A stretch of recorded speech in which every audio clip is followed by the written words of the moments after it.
رابطه باید از نظر احساسی رضایت طرفین رو برآورده بکنه.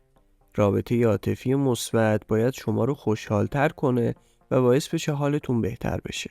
با این حال اگر رابطه‌ای باعث ناراحتی شما شد، ممکنه شما درگیر یه رابطه سمی شده باشید.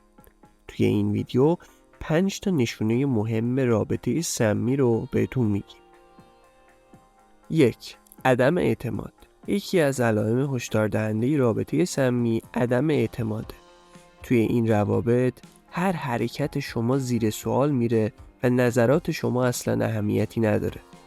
چنین مواردی از عدم اعتماد متقابل ناشی میشه.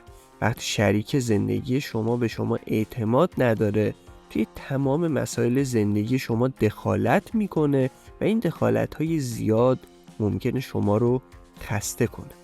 اعتماد پایه و اساس هر رابطه سالمیه و اگه اعتماد توی رابطه شما وجود نداشته باشه، شما وارد یک رابطه سمی شدی.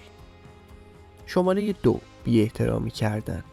احترام گذاشتن به همدیگه علامت یک رابطه سالمه.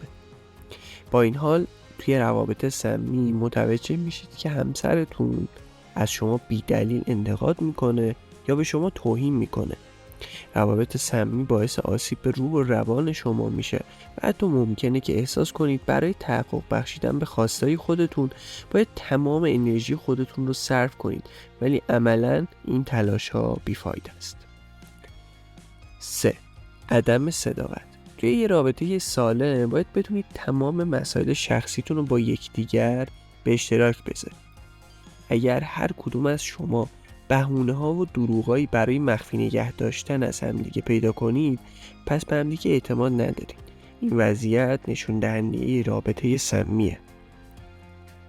4. غم و اندوه همیشگی.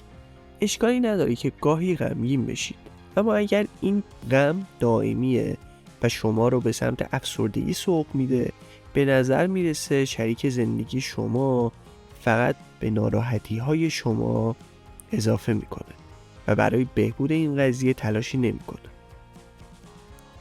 5. قطع روابط با دوستان و خانواده خود.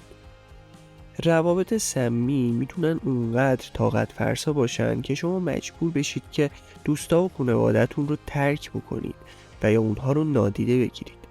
اگه برای جلوگیری از درگیری با همسرتون روابط خودتون رو با دوستاتون و خانواده‌تون متوقف کردید، این نشونه یه رابطه سمی. توی کامنت ها لطفاً بهمون بگین دیگه چه علامت هایی برای رابطه های سمی میشناسید که ما اشاره بهشون نکردیم.